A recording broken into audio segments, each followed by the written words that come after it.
The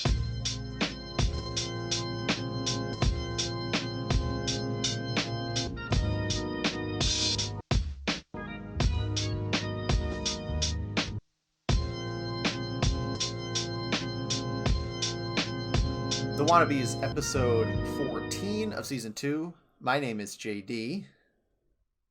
My name is Matt, aka Ventus official / Matt. And yes, we have a guest host this week. Wasabi's taking the week off. We have our good friend and what roles do you have? I would say marketing director, consultant.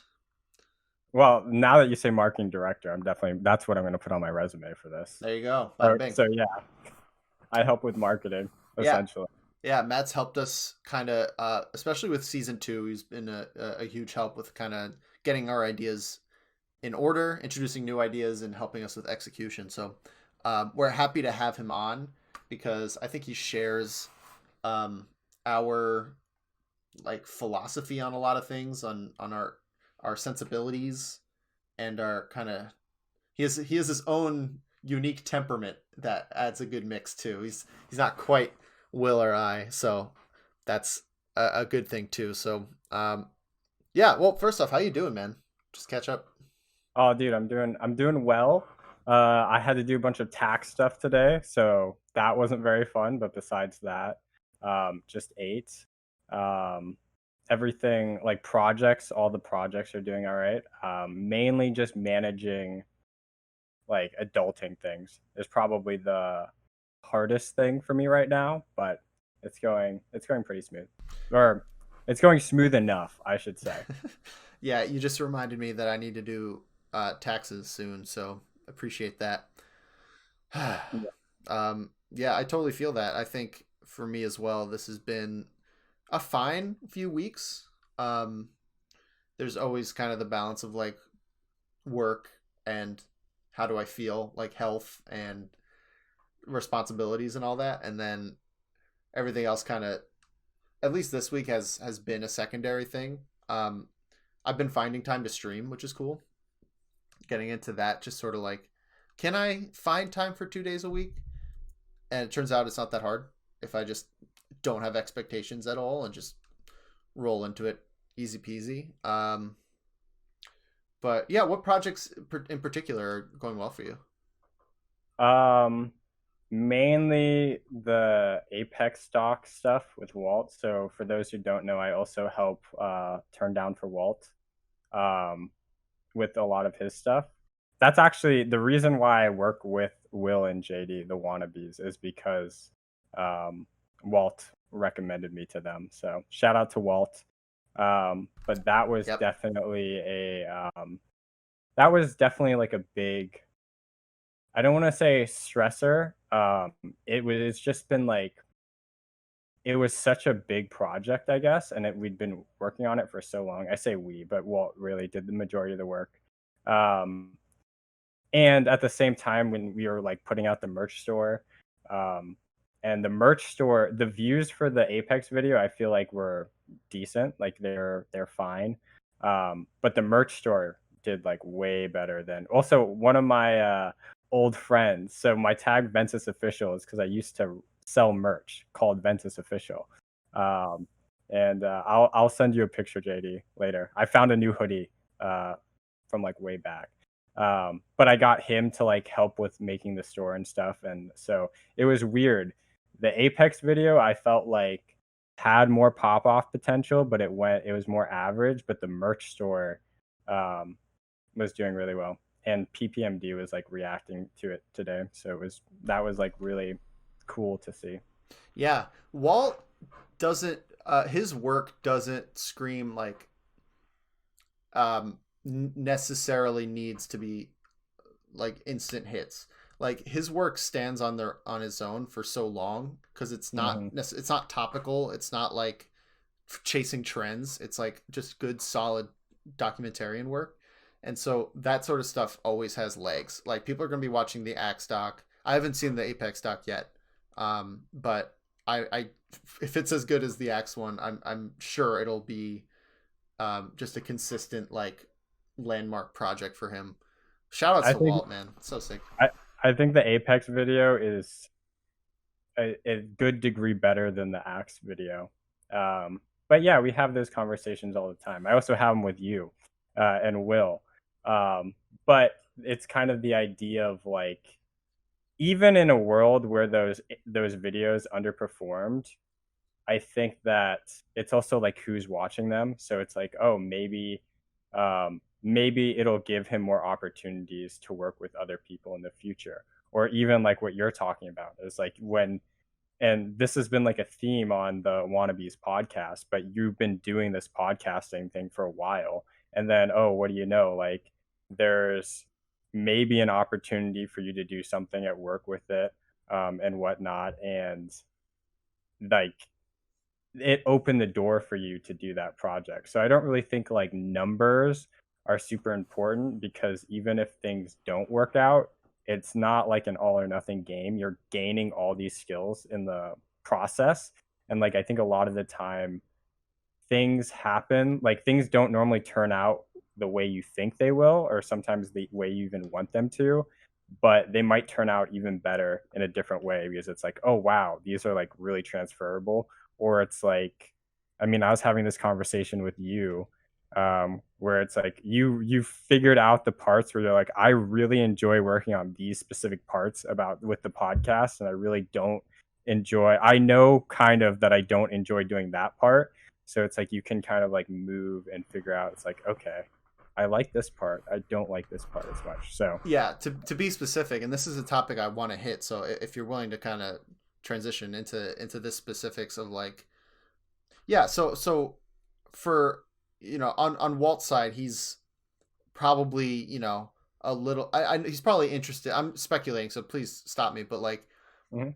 it's probably he would do the merch store later by a significant margin if you were not with him. Is that a fair assumption?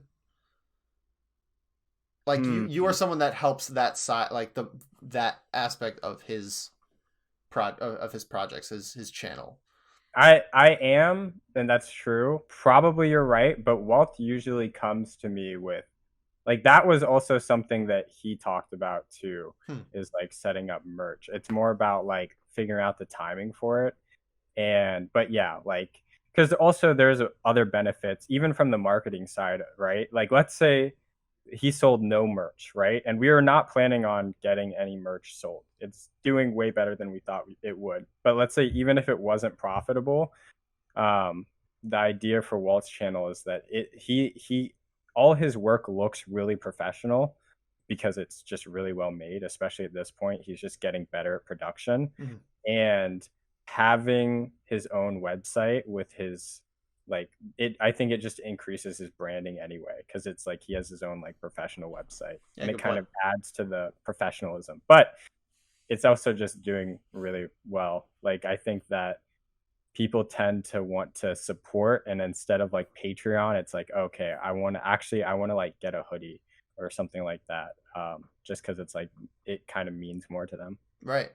Yeah, that was a poor way to transition. I was trying to talk about the idea of like him leaning on someone for a skill he's not particularly fond of as much as editing and production, which is kind of the basis of you and I's conversation the other night, where on a personal front for myself, it's for the podcast and all that. I just I'm the editor for it, and bigger projects and having things in the bag, like it sounds good, like, oh, I have these projects that I get to put out whenever I want, and then it gets overwhelming and I just don't like it. The editing part is probably my least favorite part of it. But I could, if you lined up 20 interviews in a week, it'd be a little tiring, but I'd find the energy for it. So like there are certain aspects of this whole content creation world where Mm-hmm. you don't have to be good at everything, but you don't know what you're going to be good at until you try as much as possible. And I still think the stage I'm at now is like I'm starting to thin out. I've been quitting things for years. I'm great at quitting things. Mm-hmm. but I'm still in the stage of like trying things out and like getting into kicks and trying to, find the flow of like what's the difference between giving up too early and recognizing something's just not my favorite thing. So it's kind of a tricky world that I've been in for a while, but it's really on the forefront of my mind. So hopefully you have some insight on that. Oh yeah, I mean, in terms of like what I do, honestly, besides marketing, that's like marketing is my main theme, marketing strategy.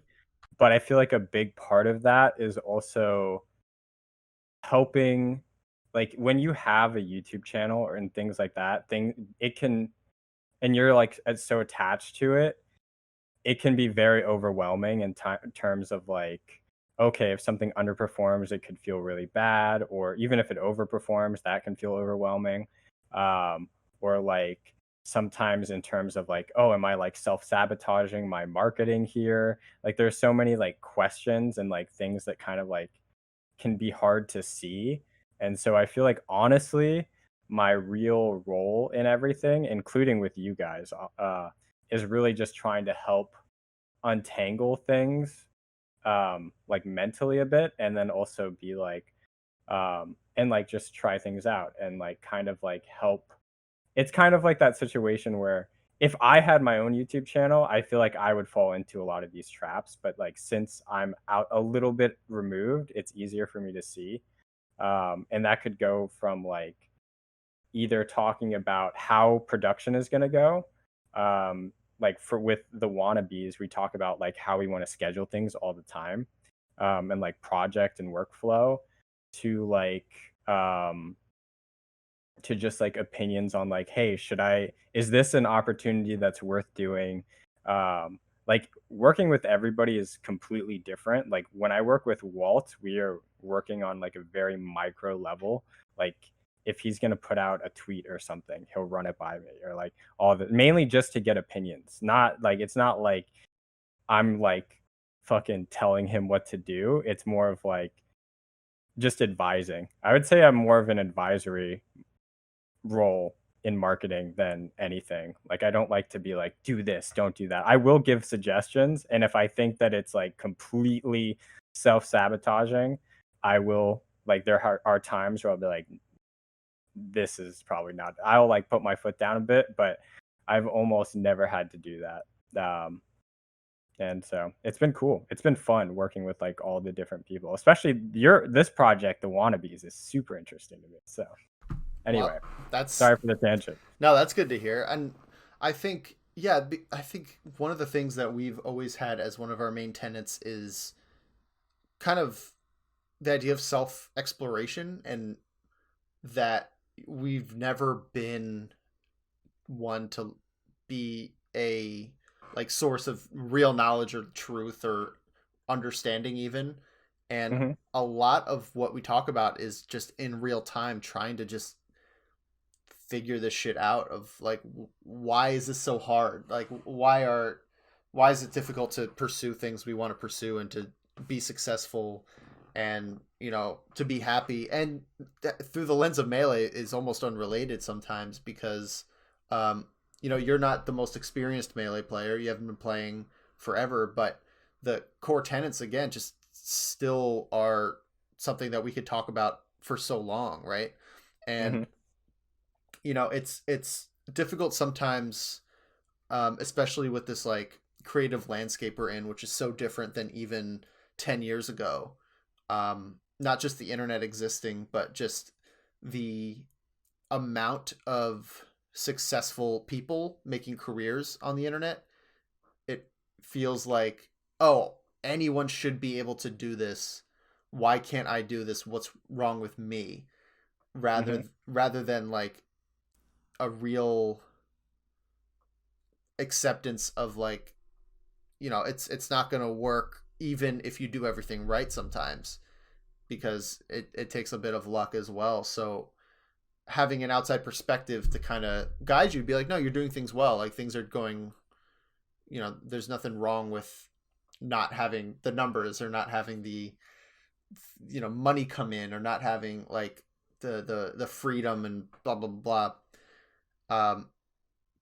Yeah, even this answer is a jarbled mess of kind of all the different things that I wanted to talk about, which is going to lead us into our ADHD talk for sure. But I think the main point I'm trying to get at is like, it takes a lot to get to the point of saying, I don't like editing this podcast, because I've been editing it for 2 years, you know? So I'm just like, I don't like doing this. You know, I have to accept that even though I have the technical skill to do it, it's not that hard to produce a listenable podcast. Frankly, it takes a little experience, but it's not that hard.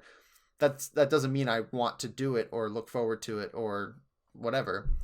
And it took a lot of trial and error and self-acceptance, I guess, to like be able to say that and be like, man, I wish someone else would edit this shit. Yeah, because you want to do it, you know? Exactly. And I mean, I think there's so many different factors that like go into things like that. Like maybe it's like maybe you don't want to do it because you've been doing it for so long. And like maybe if you had a break, you'd be like, oh, okay, maybe I can, or I do want to do it. Not can you do it, but like, do you want to? But I think there's also like the idea of like, you know, you've been doing it so consistently that it can like, it's like, do you want to be doing this like forever all the time? Probably not. And so, but I know what you mean in terms of like trying to figure out like, it's also like, all right, can I tolerate doing this? Do I want it? That's the difference between like, can I tolerate doing this? Do I want to do it? And can I not tolerate doing this? It's like, it sounds like you can tolerate it, but you don't want to do it. And so it's just one of those things. But yeah, it is very, oh man, we need to record some of our meetings, because I feel like we talk about this all the time. It's nice to actually like give some insight to like the audience about what goes on behind the scenes. I agree. Yeah, I think we did record a conversation. I just didn't get around to editing it. And the big question now is like, yeah, I do tolerate it. I kind of have to tolerate it because we kind of can't afford not to. It's like, what's the alternative? And the obvious alternative is to get someone to do it, which means paying someone to do it. And we've never made a dime off this, you know, and that's not super important to us. But once we start getting into, okay, what does this project give back to us? And if now it becomes like a legitimate calculation of, you know, what's it worth? What, you know, Will and I have always talked about the idea of things giving energy back to us. And that's why we've been doing it for so long without ever making a penny, without gathering a huge audience. Besides like the Discord and the feedback we get, which is like fucking amazing and one of my favorite things ever. Just the conversations itself, like the intrinsic value of making the thing has always kept us going. It's always been the best. It's better than like the skills that have turned into a potential career path. It's better than any sort of like one-off interview that I'm like, oh, I got it with Ginger this week, and like that's super cool. It's always the fact that we are here having essentially free therapy. And you know, technically we could just have like, man, there's ways to get around it, and right now the big thing is like, how do we make editing easier? And so we've actually gone back a little bit in our editing process. So it's no longer stitching two audio files together. It's just the one local file where I do a little more due diligence to make sure it sounds good off the bat. And that'll probably buy me a lot more time where I can really just be like, okay, I can edit these. But yeah, it's interfering with the 6 1v1s that we have just not released. The trailer that I've been talking about and never went through on making. These projects that I have to, come to peace with. And one thing that I'm looking forward to is I actually have a what's the proper term for it? A meeting with a psychiatrist, Mm-hmm. an appointment. Appointment. Yeah. So that is it's an online appointment. It's one of those things where I looked into IRL psychiatrists and I emailed a few and they just didn't get back to me. They didn't get back to me in a day. They still haven't, so I made the right decision going around it. But yeah, and then fucking Facebook was like, "Do you think you have ADHD?" It's like an ad. I'm like, God damn it, Facebook. Yeah. And so I Their clicked. algorithm is too good. I know, it's insane.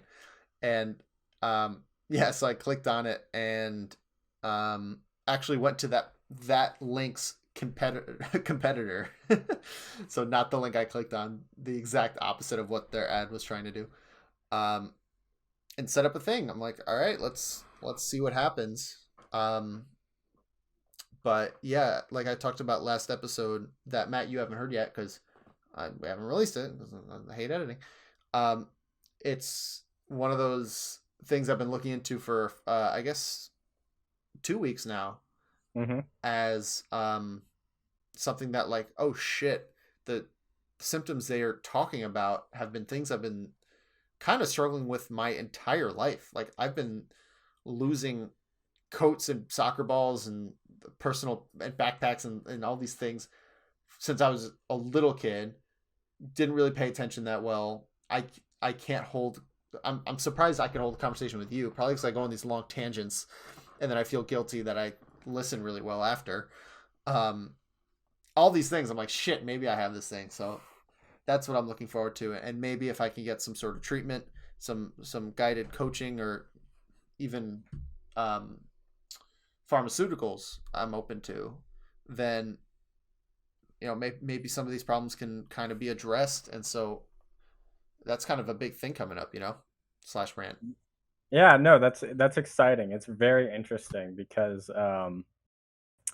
so if you actually get diagnosed, I was talking to Jesse about this, or JD, sorry. Did I just dox you and not know it? No. Okay, I was about to say. Don't want to cause more editing work. But if you get diagnosed, then every single person on the Wannabes team officially has ADHD. Yep. Because Dylan, the person who edited the Twitter clips, he also just got diagnosed like 2 weeks ago. So it's really interesting, but I think it makes a lot of sense because we definitely all tend to do the same types of things where we'll all get really excited about things and then it'll just kind of like burn out, and Yeah. not burn out. I guess burnout is the wrong term for it. We'll get bored of it or we'll just move on to something else. Yeah.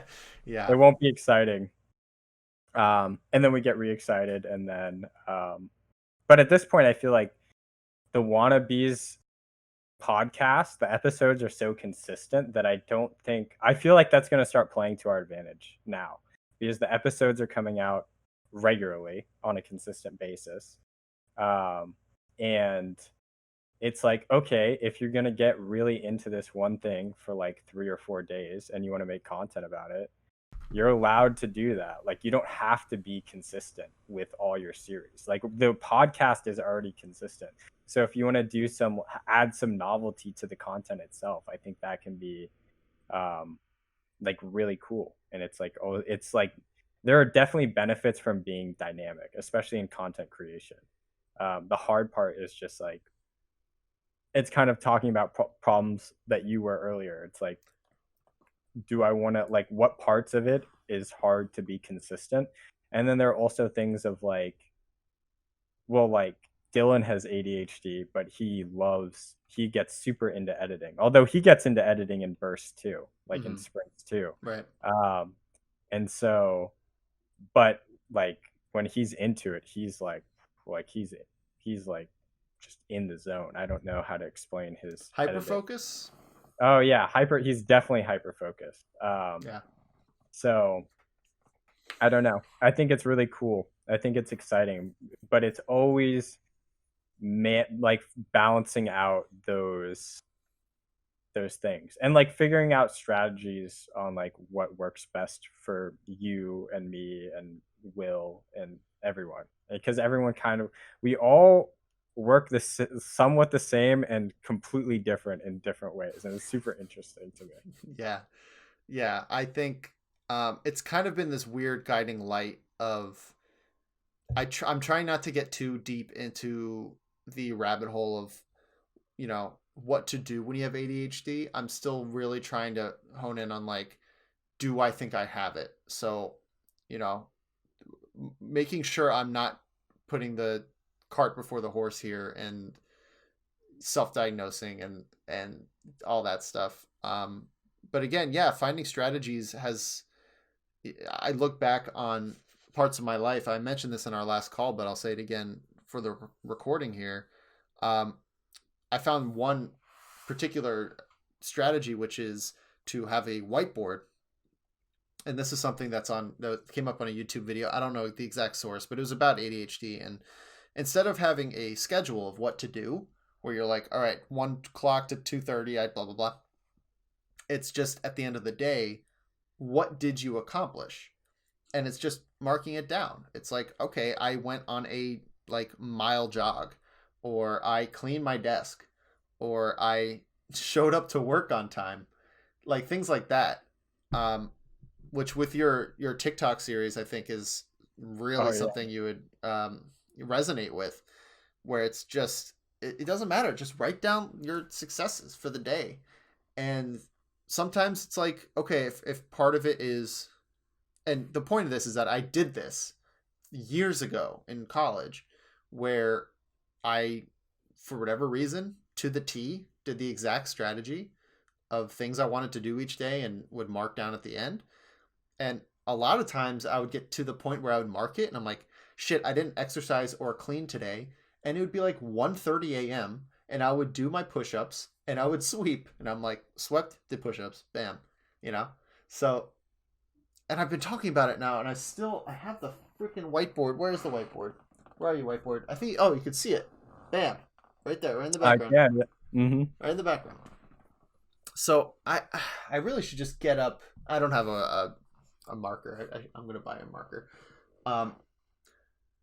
But yeah, these things keep popping up. I'm like, shit, that's been my whole life. Like, these sort of things work for me. This has been a problem for me. And now I'm looking at this one meeting and allowing myself to look forward to that, to be like, whatever comes out of it, I'm going to hopefully have a conversation with a professional and maybe get some good insight regardless. And they're not going to solve everything for me, but they might push me further on this path. And for right now, for this exact period of time, it's kind of enough. I've other things I've gotten into and out of. One thing I actually haven't talked to you is I started a TikTok account. Oh, did you? Yeah, I started. Oh. Well, I had one, but I started a different one, and I think I made 6 videos, 6 TikToks, but it was like one a day for 6 days, and I'm like, I'm gonna do this once a day forever, and then I stopped. And but it was like, I thought they were pretty good, like it was. They were. I don't know if I want to give away the name. It's slightly embarrassing. I'll just do it. It's called Basic PowerPoint. And it was just a PowerPoint where I would talk over it and I'd put on a little, like a slightly different voice. And I was like, I was just trying a thing, and it was comedy. And I haven't made a written comedy in definitely over a year, and yeah, I was just slipped right in and slipped right out.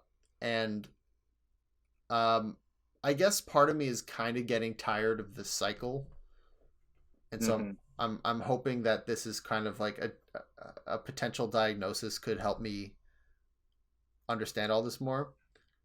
But I don't even remember what we were talking about, so I might just be convincing myself I have it and acting like it. I don't know. I don't know. I'm not going to say anything because I'm not a licensed psychiatrist. but I'm very interested in the results. I have my own hypothesis that I won't share. But no, what's interesting is even though when I got diagnosed, there are definitely still things that like I get medicated for ADHD, and there are still some things like medication is not a cure at all. It does help you get less bored though. Like it definitely helps a lot. But there are still definitely things of like you do going in and out of interest still happens in like hyper focusing on things and stuff like that. So it's interesting because you're like talking about breaking the cycle, and that's like a journey that I've been playing around with recently, is like just figuring out how to structure things in a way where I can like use my ADHD to my advantage at least, and like also kind of like shore up some of the weaknesses in it. So it's interesting. But when you're talking about breaking the cycle, that's like immediately what I thought of. Yeah, I think that's a good way of putting it, is like being able to harness, even if it's not ADHD, it's like who we are and things we're hard coded to be like. And sometimes it's really tricky. So, especially in the content creation world where consistency is king, I would say, there are ways around it. Like there are people that make a video a month, but there's still the consistency of like they have made one video per month. They like, you can't be a content creator if you aren't making things. And so the ways around that like kind of involve a little more soul searching of like what's the heart of what we actually enjoy doing, right? So for me, it's like I enjoy connecting with people and performing, but sometimes that gets conflated to like, all right, that must mean I want to be a YouTuber that performs and makes things, because that's the way to do it now. It's like you got to make shit and put yourself out there that way. And you know, if I'm trying to find another example, like someone who is a musician and you know maybe they love performing also, but they love music and let's say whatever it is, playing the guitar. And so the way to survive through playing a guitar is you know, you join a chorus for Broadway, and all of a sudden you're in the pit playing guitar, and you're kind of far off of what you love, which is like making the music and performing. You're just kind of providing the notes for a thing. And so I think part of like what I'm going through, and I think what we're all going through, at least for our team, is like, what do we actually want to be doing here? Like what is the goal?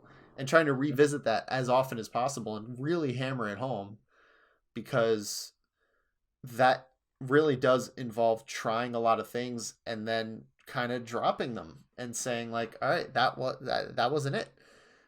And we have to be okay with that, but at the same time we have to like still be working towards some sort of like consistency, whatever that is, even if it's a consistent 5 different things, and then every year we chop one off and grow another.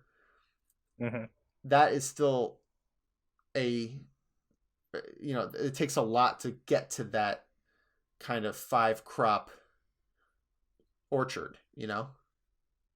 Yeah, no, I definitely know what you're talking about. It is really like thinking about content creation is always interesting, especially in terms of like editing and stuff. Like I actually used to do Call of Duty commentaries on the Wii, just so you know, before when I was like 14. Fun fact. That's so awesome, dude. Yeah, and back then it was weird because I could consistently edit, although I would just do commentary, so it wasn't too much. think it was pretty easy, and I was very lax on the editing. Um, damn, there's that mute button coming in handy. Yeah, super good. Anyway, no, but so it was weird because I was very consistent with that. But also those videos were like 10 minutes, right? So it's not like I'm not like listening. Like it's really interesting too, because one time when we were doing the free melee thing and we were coming up with podcast highlights, it was so interesting because at times it was like there are actual things that are harder to do than timestamp videos, right? Like timestamping videos are not that hard, right? But I felt like we had that time crunch, which I feel like made it a lot easier, and we like fully sprinted on it. But before that, it like, dude, I timestamping videos for me is one of the hardest things for me to do. Yeah. I don't know why, Same. even though it's just so mundane that it was like it's just not engaging enough. So I think it's also like finding that engagement level, finding that like what are like some new things that I can do? Am I copying and pasting this? Or can I like if I'm like practicing in Valorant or something, side topic, but like I play Valorant a little bit and or Rocket League, right? And if I'm just like practicing, I'll generally just like listen to a podcast in the background because I'm like, well, I'm not supposed to like when I do this in game, I'm not supposed to be actively unless it's like something I actually can't do yet, then I like give it more attention. But it's like, so like that's something I'll do too is like if I want to cook, I actually have a designated podcast that I only listen to while I cook because that way I look forward to cooking because I'm literally gonna do it because of that podcast and I only listen to that podcast when I cook. So there's always like finding mental tricks to like make things interesting, and then there are some times where it's like sometimes it's like this isn't interesting but it is worth it, and then there are some times where it's just like I'm really like there are some times where it's like I really don't feel like doing this thing, but if you give me this other thing, that sounds actually really appealing to me right now. Even though the other thing is technically more intensive or harder, it's like I just don't feel like doing this one thing. And it's always like balancing out those things, figuring it out. And I think that's kind of part of the fun in a way, because this is something that just always happens. But for me, it's just something that I've been really just experimenting with, taking control. Like I've been like being more active when writing down. Like I do things. I write down a week goals, like a week at a time now, just because I want to just to test the waters, and it's been very interesting for me, I guess. Yeah, I think it's always about just trying new strategies, and there's this weird pressure of like I guess it's all internal pressure, right? Where we come up with a plan and this is what we're going to do and we're going to follow through with it and blah, blah, blah. And sometimes even being successful becomes tedious and boring. Like, oh, this plan that we got, like, yeah, okay, I've been, going to bed every day at 10. All right. Done. I've proven to myself I can do it. Even if it's only for 5 days, whatever. I could do this for 4 years and then I give up and then things fall apart and blah, blah, blah. Same thing with exercise, any good habit. And it's not something that's just like, I think we're outside the realm of like just ADHD stuff, like it's not, if it was easy to accomplish your goals, like everyone would be accomplishing their goals. And so it's not about like, okay, I need to, fix this thing in my brain before I become a failure. It's tricky. No, I know exactly what you're talking about, because even if you're hitting what you want to be hitting on paper, that doesn't necessarily mean that it'll be interesting to you still. Like you might still get bored of it. You're just more disciplined to do it. That's why recently, like when I do things week to week, every week I try to add something new, or even like games, right? Like I've been grinding Valorant, and it's like, all right, next week I'm gonna switch to Rocket League. Or my newest one is I'm gonna stream. I want to see if I can stream on Reddit 4 days this week, and it's just for me, it's just like I have a few things that interest me mentally, like, oh, I kind of want to like practice some Spanish, or um maybe I have a guitar case back there. Maybe I'll pick up guitar, or I'm like doing virtual reality stuff, right? Like work or in skateboarding, right? And then so instead it's like, all right, I'm gonna skate once a week. I'm gonna do VR once a week. That way I'm not gonna get bored of them once a week. But there's also like, what do I always make sure that every week, even if I don't hit everything, I try, or if I do, I try to like change things up just to like make them feel a bit fresh. Because by the end of the week, sometimes I'll just be bored of some things. There's some things like doing the mail, right? I'm gonna always have to do the mail, right? But if I'm getting really bored of some things, but I still want to keep doing them, sometimes my solution generally is add different new things that I don't necessarily have to be like, I would only want to be like consistent for them for about like the week. And then if I'm not consistent with them, maybe, or if I am, then it's like maybe next week I might be like, oh, it was fun, but I kind of like want to pivot in a little bit different direction.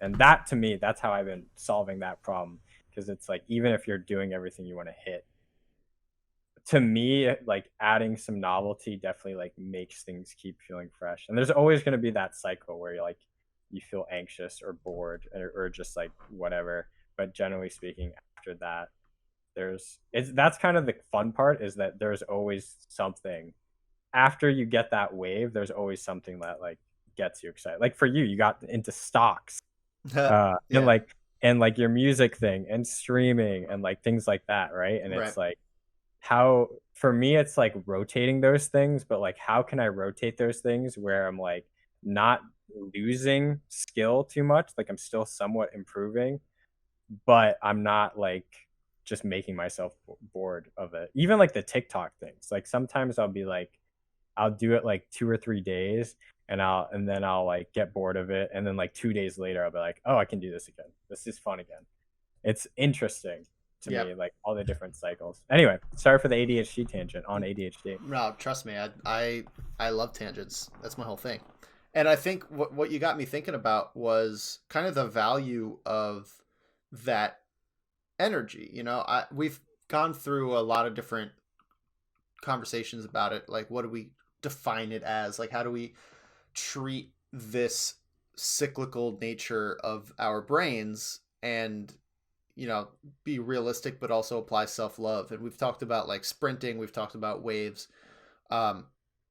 and however you want to define it, the truth of it is like, it is a cycle. It's like a moon cycle, right?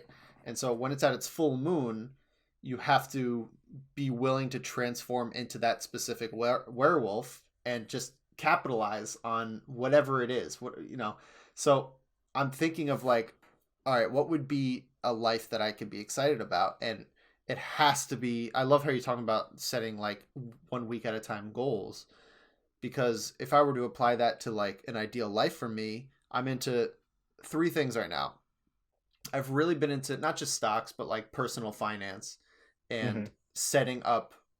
Like, my big thing right now is like, I have my retirement accounts set up, not fully funded, but like I planned out of what I'm saving when. And I've been able to like set up some money to tickle with stocks and like individual stocks and picking stuff like that. But if I want to, my big specific thing is like, when I'm 32, so in 7 years, I want to be able to afford a down payment on a house. How do I structure that investment strategy where I don't just have cash laying around, And so that's my big thing that I guarantee, hopefully I could set it up so it's like an automatic deduction from a paycheck, so I don't have to fucking think about it anymore. But I guarantee I'm going to be over this in 5 to 7 days. But, if I were to make content on this, and this is one of many things I'm into right now, then like, how different and kind of cool would it be if I literally was just like, this is my exact financial situation. Like, this is no like percentages of income, and this is a small, like, this is just how much money I have on this date right now, and just like a 4-minute video of this is what, a check mark here. That's something that I could do and be interested in and put out there and be like, all right, that's my thing. And then next, my Minecraft stuff. This is what I've been doing, playing Minecraft, and I've been recording virtually every second I've been playing and trying to get to that 100 days. I actually did that in the last world that you saw me die in real time while we were talking, and I had to scrap like all that footage. I'm like, fuck, I died, and like got rid of it. But once I hit that 100 days, even though there are videos on YouTube of like 200 days, 400 days, 1,000 days, 2,000 days, I'm just gonna, and this is Minecraft days, not real life days. I can't see myself going past 100 days. Like, I'd get to that 100 mark. I'm like, all right, hopefully I got pretty far and did some cool shit. But if I'm going to keep playing this game, I'm starting from scratch. Or I'm just going to play a different game, So kind of accepting that, like, okay, just because I've been playing Melee for so long and it's the game I'm best at, if I were to, like, I don't have to say, like, aspirations to be a content creator / streamer, Melee experience, smush them together, that's who I have to be. And I have to accept that, like, a lot of this comes into not fitting a particular mold, but like just trying to saddle up the like wild horse of my brain and get some sort of mileage out of it in whatever direction it's trying to push. And of course that coincides with hopefully some sort of treatment plan / therapy / coaching, if this turns out to be sort of an ADHD thing. But I think a lot of what I'm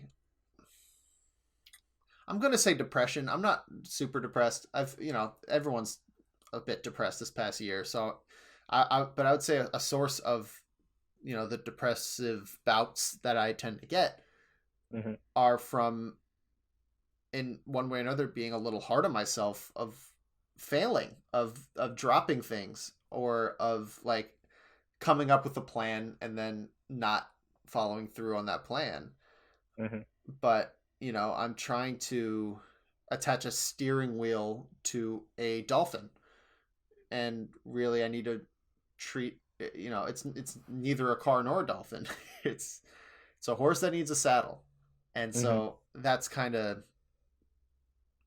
that metaphor ridden rant.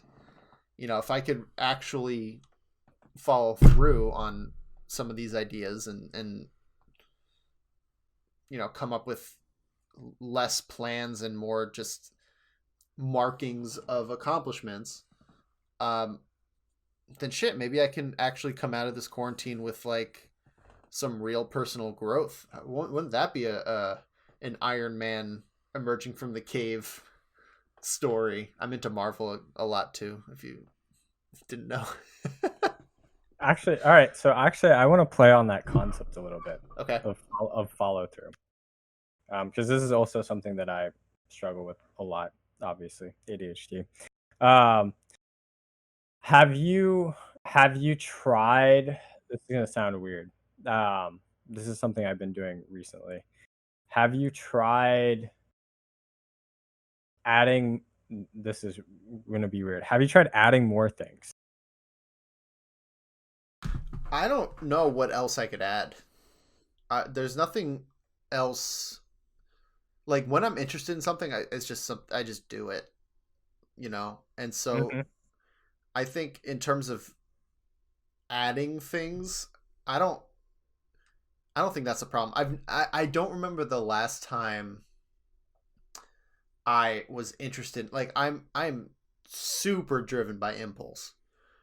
Like, super driven. I watched one video of this roguelike deck builder called Luck Be a Landlord, and 3 minutes into this 8-minute video, I bought the game, and then I started playing it. So and then thinking about making content about, you know what I mean? Like, so I don't think adding things is something I struggle with. Like I don't even know what I could add. Okay. Because for me, what I mean by that is like, so the way that and I'm still playing around with this because I don't know what the optimal way is. And even if I did, it probably wouldn't be the same for you. But the way that so you're talking about follow through, but like, I don't think that things have to be like, if you start it, let's say there's like, it's like there's 10, right? So it's something like to finish a task, there's like 0.1 through 10, right? I don't think that you have to go all the way to 10 before switching on to something else. I think the only thing that matters is that you come back to it. So like you could go to 1 through 4 on one thing, and then and then like 4 through 6 on a different thing, and then like 1 through 4 on another thing, and then like 6 through 10 on another thing. And that way you're getting follow through. You're just not getting follow through. Like you're not just starting and follow. You're adding things in between that follow through. But the important part is that you circle back to it, opposed to like trying to go 1 through 10 all the way through without stopping. If that makes any sense. It definitely does. And I think the problem is, well, funny enough, that's how I work, like my day job. That's how I do. Historically, I've always done work. So like, I like to chunk it up where like I do all like the one thing for like 40. Let's say I have a list of 100. For me, it's brands. Let's say I have 100 brands that need to be reviewed with 4 different columns of a criteria. I'll end up doing like 40 of the first column, and then I'll go like bang, bang, bang, and I'll do like the next one, and like kind of what you mentioned exactly. Mm-hmm. But around here, I'll like do a coffee break and like, shit like that. But in terms of personal projects, I don't think it's diversified enough even. So the things I do, like streaming as a hobby, you kind of just do beginning to end, right? That's kind of how streaming works. Yeah, I mean, like you're not gonna like get off stream, go cook, leave stream online, and then come back to it. Right. Yeah. Video projects. I'm definitely like that sometimes with recording the Wannabes, where I'll like the day before it needs to go out, I'll set everything up in Premiere, like import the videos and just kind of plop it in. Mm-hmm. And then I'll come back to it the next day and actually do the editing because I know that it's been started. So I think you're onto something there. Maybe the big thing is, I guess you're right. It could be cool to like have another thing that I'm really into, where I can kind of swap in between and just kind of keep like, what's that game? I'm thinking of a mini game in Mario Party where you just have to. No, I'm not thinking of that. It's like a mobile game. It's so stupid. Okay. Where like it's all about flying, and then you press down to dive faster, and the goal. Oh, I know what you're talking about. I don't know what the game is called, but there's like hills and stuff, and you're trying to like. You have to like time the dips. Yeah. Damn, what happened to that game? That was like the #1 game, and I don't even remember the name. Yeah, but that's the image that comes to my mind of like, all right, you're gonna get off, you're gonna get bored of this. Like, make it a deliberate thing so you could find the next bit of what interests you and go into that. And right now, personally, like one of the things that I rarely talk about, and it's so weird to think of this as like a skill or in the same category of what we're talking about, is me living here. This is my grandmother's home in the downstairs apartment, and taking care of her. And I've it seems intuitive and also like a weird frame of mind, but like I've gotten better at taking care of her because she doesn't need to be like spoon fed. She doesn't. It's not like she's ill, but I need to be taking the garbage out and cooking the dinners half the time and making sure she has her pill and water and blah blah blah. And it's been like even that is kind of what you're talking about, where like today I cooked dinner and put all the plates in the sink and yelled at her like, don't clean this, I'm gonna clean this. Like, don't you dare touch this. And so I went downstairs, did another thing, and went back up and did all the dishes, and and didn't feel that. I'm sure you can relate, like that resistance, that wall that's like, I really don't want to do this. Where intellectually, you know, like it's really just putting dishes in a dishwasher. It's not that hard, but for whatever reason, it's like, fuck that. Like I cannot do that. So just finding ways to scale that too, with just the act of taking care of my grandmother, it's almost given me a fresh little insight into personal projects and all that. Man, what a twisty and turny conversation we've been having. I'm so into it though. Yeah. See, this is just the tangents on tangents. But I do have a follow-up question. Okay. So we're talking a lot about like how to patch up the weaknesses and stuff, and like structure things. But what ways do you think that do you feel like you've like benefited from this type of like thought process? And like what like in what ways do you think it helps you? Well, I'm pretty certain that my, dare I say, charm as a person is the only reason I still have my job currently. Even before quarantine, I was working there for 3 months, and my performance reviews were not great. They were okay. They just weren't good.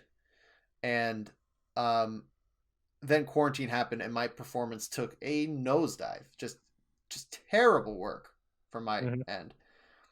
And I really think the only thing that kept me going was like the relationships that I had made, and like the impact that short time where I was very much an active social participant, where every opportunity I had to talk and to be a presence was some sort of joke that, you know, was fairly tasteful. I didn't feel the shame of a joke not landing in those first 3 months. And that's pure like me. I made it a mission to like be as much of myself as possible for as long as possible. And I think that's why they kept me on, is because they saw the value either in a salesman where I could like talk to potential clients, and just a source of morale where people would be like upset that I've gone. It sounds sociopathic almost that I could get away with being a poor employee with just the act of getting people to like me, but it's true. It's you know, I mean, don't you work in sales ish? Yeah. Somewhat. Yeah. So in that sense, like there is an intrinsic value, or maybe an exploitable value, but I'm happy. Like I like the person I am. I just don't like my output as a productivity. So like I've been tickling with streaming back and forth of like, can I do this? Can I not? And I just can't be a producer. Like I have to just put myself in positions to perform, and I know I have it in me to do that successfully. I just can't get a video out a week. I can't look over my VOD and find the highlights. I can't do so many things that, you know, if I were to be a one man, you know, all encompassing person in the project, I would fail. So actually I had a thought, and this is kind of off topic, but I had the thought about 2 hours ago where I was like, what if I offered equity in a YouTube channel with 210 subscribers to an editor? And I said, help me edit and produce videos for this, and you will get. And my thought process, and this might sound dumb, was like, I'll give you 80% of the um potential like earnings of this YouTube channel if you were to help me build this out with things that I would like star in, and I would star in, holy shit, but like I would be the person in front of the camera like making it, and you would just edit and produce. Is that insane? Is that something that people would actually go for? I don't know. It's tough. Like, it depends. I probably would guess not, because it depends how well they know you, and like how, because if you just if you just decided like, hey, I'm just not going to do this anymore, then they just kind of wasted their time. But it also depends on, like, maybe not. Maybe that adds to their resume. Maybe they really if they really want to. Or maybe it's a contract where like if I were to stop or if they were to stop, then there's some like payout or something. There is a payout. Yeah, like if I stopped doing my end of the bargain, I'd have to pay them for everything they made, something like that. I don't know. Yeah, I think about that too, in terms of like, there's a bunch of video ideas. Even though we have Dylan, I feel like we could use him more, but I feel guilty for doing that. But there's like so many video ideas that I want to do where I'm like, oh man, I'm asking a lot for this edit. Like, all right, I'll give you. So one thing I want to do is I want to do Pokemon on Reddit, and I'm stealing Ludwig and Alfred's idea, but I'm moving it to Reddit, where it'd be like a Pokemon MMO, or you can play Pokemon Fire Red, like massive multiplayer style, fun.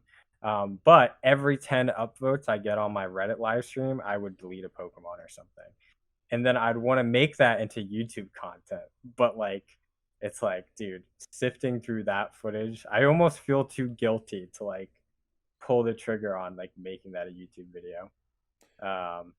So I think about that too, is like, man, it would be so easy to have like, although I don't know, I think that I could deal with editing sometimes, like my own stuff. I just wouldn't want to have to edit all the time.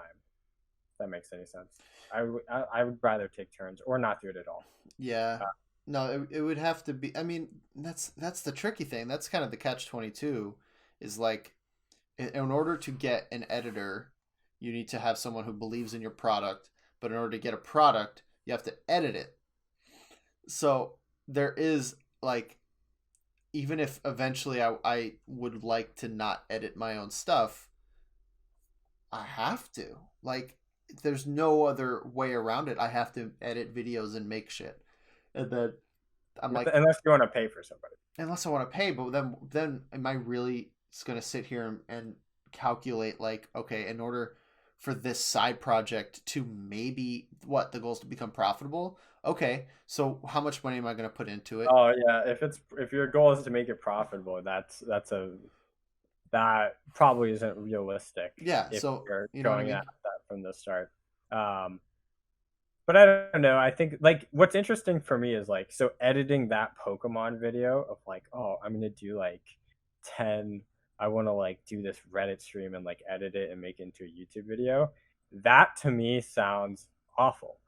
But I would like editing an AMV or animated music video. It's like just music edited towards anime. It's like an edit. Sounds so fucking appealing to me. Like, I will spend 25 hours on a video or something over time to like that. To me, is if I'm going to learn how to edit, I'm going to learn how to edit doing that, because it's like that sounds, but that's like, to me, like editing as like an artistic piece and not editing towards like just to justify a means to an end. And that may be why Dylan edits, and he edits so well, is because to him it's like it's not just a means to an end to him. It's like he's like trying to make it this like art piece. And his editing is cracked. Although he also like has like, sometimes he like, I remember when I first started talking to him, he's uploading. I was like, dude, I don't know how you're uploading this quality of edit sustainably. Like, I'm just saying, you might want to like sandbag some footage. And then like, I think he burnt out like a week later. And I was like, but it's just like, you get into that erased. But like but that's something that's interesting to me. Is like I really don't want to edit some types of things, but like in AMV, like an editing project, I'm like, oh, because I really appreciate good editing. So I'd want to edit a edit, but I wouldn't want to edit like just to crank out a product. No, I hear you, man. Yeah, and I think that's something that's like not going away. Maybe the first goal is like, because what stops me from making content is the edit, because I have ideas all the time and I love performing and I really do love streaming too, even if it's to no one, or if it's to one person that comes in just to say hi that I pretend is there the whole time. Like there's a lot to this side that's still very appealing to me, and I just need to address it all comes down to the edit, man. And speaking of edit, we do have to edit this podcast here. We gotta cut it sooner than later. We did not talk about marketing in Melee. We have a lot more to talk about. We might have another episode with me and you. I'm down to return another time. I mean, if I get another excuse to be on the Wannabes podcast. Oh, most coveted 2-person, now 3-person Melee podcast that sometimes doesn't talk about Melee. But any parting words before we go? Meet yourself where you're at. That's what I always say. That's the theme that I bring to the Wannabes channel. And go to turndownforwalt.com and buy some merch. Fuck you. All right. Matt, thanks for joining. Thanks for coming on and dealing with my ridiculous rants, and honestly countering with some good rants of your own. You had some good ones in there. This is just the rant podcast now. Yeah, dude. But yeah, appreciate it. This was a good time. And shit, man, go meet yourself where you're at, if you know what I mean. True. See, I made it bad. All right, man. I'll catch you later. The Wannabes, episode 14, part 2. We're going to do a bit of a continuation with our good friend Ventus official Matt. Hey, say hello again. Hi, welcome back. Yep. / continued listening to the episode. Right. So I think just a game time decision. We're just going to stick these two back to back, make it super long, because the last one we did about a week ago and it hasn't been released. And so a lot of what we're going to talk about is a continuation because I got diagnosed with ADD. Let's just put it out there, right? Mm-hmm. And that's kind of what we talked about. So we might repeat some stuff. I haven't listened back to our conversation. It was a week ago. But now that we are in a different spot, I feel like there's just so much more to cover, right? Yeah. Yeah. So, look, first off, how was your week? How you doing? My week was good. I'm just trying to figure out like my priorities for next week. I hear that. Man, I feel like everything I'm hearing is like through a filter now of like, okay, because I'll put this out there too. I'm now medicated as well. And so everything that we are going to be talking about with prioritization, which I'm like also with you as like, shit, I need to realize how to prioritize. There's so much that we have in common right now, down to, and forgive me, I could take this out, our dosage. We take the same amount of drug, no? Yeah, we do. So JD messaged me because he was like, oh yeah, I got diagnosed, and then spoiler alert, he had COVID. So he couldn't take it the first day. The second day he was like feeling a bit better enough to like take his medication, and he was like, oh yeah, I'm taking can I like spoil? Yeah, no, go for it. Patient? It was like, oh yeah, I'm taking like Adderall XR, and it's like 15 milligrams, which isn't too much, but it is a thing. And I was like, no fucking way. That is like literally the exact thing that I'm prescribed. I was actually prescribed higher, and then I asked them to. Interesting. Yeah, I want to talk about that sort of stuff too. But Yeah, man, it's been a very interesting 3 days. Honestly, if you took like a rolling average, a 3 day rolling average of productivity, I Mhm. can't think of a time where I was able to keep up this level of, because it's mostly like cleaning and, making sure dishes aren't like small things here and there, Mhm. but um I'm able to just like go from one thing and then, to another. And at times I was getting emotional. I have so many emotions to go through, because I've never felt more confident in my ability to like achieve a goal. But mhm. You know what I Like mean? your ability to execute. Yeah. To just like sit down and do the simple thing that I know is simple. Mhm. And, at first I was pretty guilty about like, man, am I just taking a drug? Like, do I really need this? Is this real? And like kind of beating myself up a little bit. But by the second day and today, I'm starting to realize that like, and looking into it and continuously doing research and listening to other people's stories, that, Mhm. people who don't have that dopamine problem, right? It's like, that's what it's solving, is the dopamine problem. When they take Adderall, they feel high. They feel like an elation. And Mhm. I don't feel that, you know? I I Mhm. I feel, focused, and I'm able to like sit down and do the thing, but I also still get distracted first off. I still can, my brain is still Yeah, very no, similar. I know exactly what you mean. Like the medication is definitely it is only one part of the solution. Like it doesn't necessarily mean like it's not like you just take it and then you're like instantly just go to work. Like you still Right. have to put some like you still have to have some intention, but when you have intention, the wall between I feel like having that intention and action, that bridge is a lot shorter to gap than being off it, Yeah. in my opinion. I mean, totally couldn't have said it better myself. And really what's exciting is that like I a lot of the fears I had, and granted I'm still very early on, I think, because it's a relatively low dosage. I'm pretty happy with it for now. Mm-hmm. If who knows if I start to build a tolerance, I don't know, but for now I'm happy that it's on the lower end.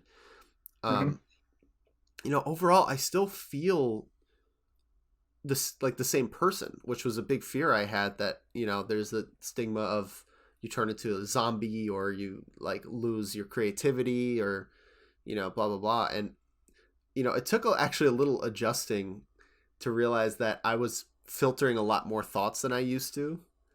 And so Mm-hmm. I would like make less jokes and like say less things off the cuff and all that. um and that's still like some getting used to, where I was able to go on a walk and I didn't just say everything that came to my head. I'm really like, wait, I usually just say shit all the time. I just say it, and now that's Mm-hmm. gone. And just little things like that, I'm sure I'm going to keep like spouting off, because this is all still so new, and I'm like discovering it in real time. And I'm really excited to have you. And before I continuously steamroll the conversation, you said that you want me to, so I'm putting that out there too. Oh yeah, yeah, But I'm really that's excited. true. I did say that before the show, by the way. He did. Promise. But I'm really excited to talk to you about it, and Will, and Dylan. Funny enough, like we have a team of 4 people on the Wannabes, and all of us now officially have been diagnosed with some form of ADHD, which is like so funny. Probably what brought us all together was We need to like, rebrand.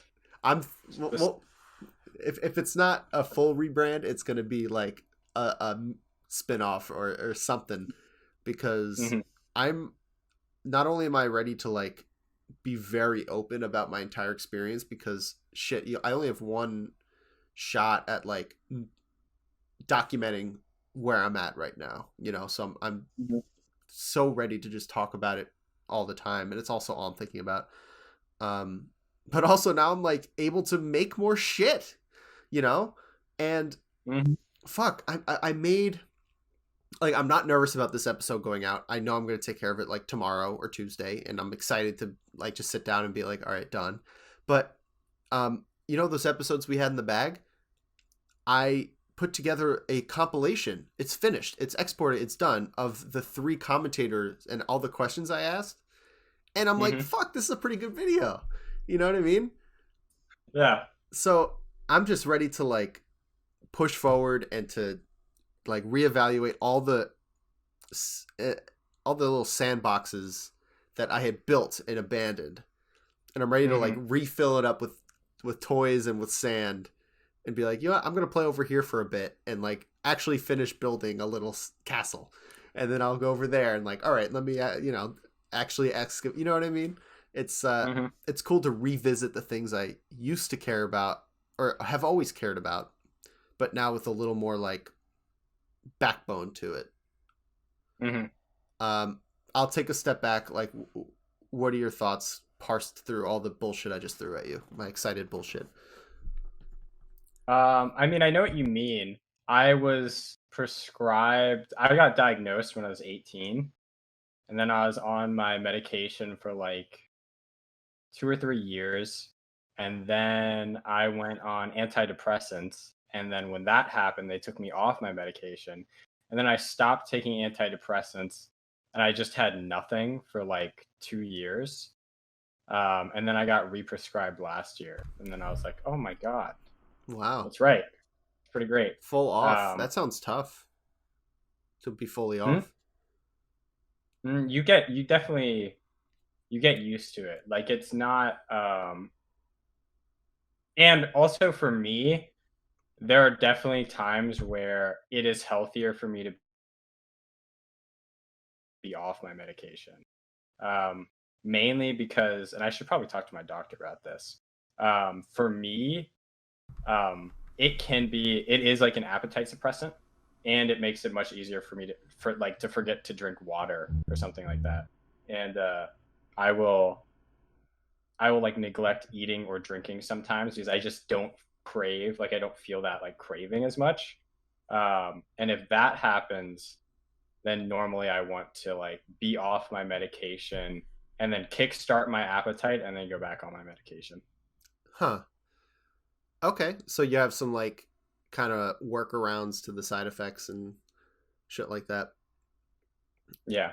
Man, the appetite thing has been killer. I'm still navigating that because some people might want an appetite suppressant. And in some cases, like I've been eating less like dessert, but I still need to eat dinner. Yeah. So like waking up after not having a proper supper, you feel like shit. Like it's bad. I'm sure the feel. No, like honestly, that's literally one of my biggest struggles. Like I normally I will get very used to not eating enough. To the point where like I was losing a ton of weight. I think I was at like, I'm like 5'10-ish, 5'9", 5'10". And I was like 137. Oh wow. And I was like, yikes. All right, that is, because I was like 155 at one point, and I'm like, I'm dropping weight. And so really prioritizing eating, and then and like it makes a huge difference too. Like because I'd wake up hungry, but I wouldn't like really fully recognize like that I'm just in an off mood because I'm hungry. And then I'd live like that for like more days out of the week than not. And so that's just something I'm trying to correct. Yeah. Well, thanks for sharing that. That's like, it's it's funny because if you had told me that, a week ago, I would know intellectually what you're talking about. But, a little for me is like this morning I had to eat breakfast. I knew that. I'm like, all right, I know I'm going to be taking this medicine. I need to, make sure I'm eating probably beforehand. And I made like a little smoothie with a little peanut butter and a banana and some water and berries and spinach. But I had to like choke it down. It took me an hour to drink like a glass, you know? And that's the sort of thing. It's like, yeah, the day before or yesterday, I had tried eating eggs in the afternoon, and I had to choke it down. Like I had to have a piece of pineapple, and like use it to make the eggs palatable, so I wouldn't, gag. Um, yeah, a big issue. And at the end of the day, it's not just like in the morning when if you don't eat, anything, and it's like 4 p.m. That crash that everyone gets around that time is 3 times worse. Yeah. It's a problem. So that's definitely something. That's what I'm navigating.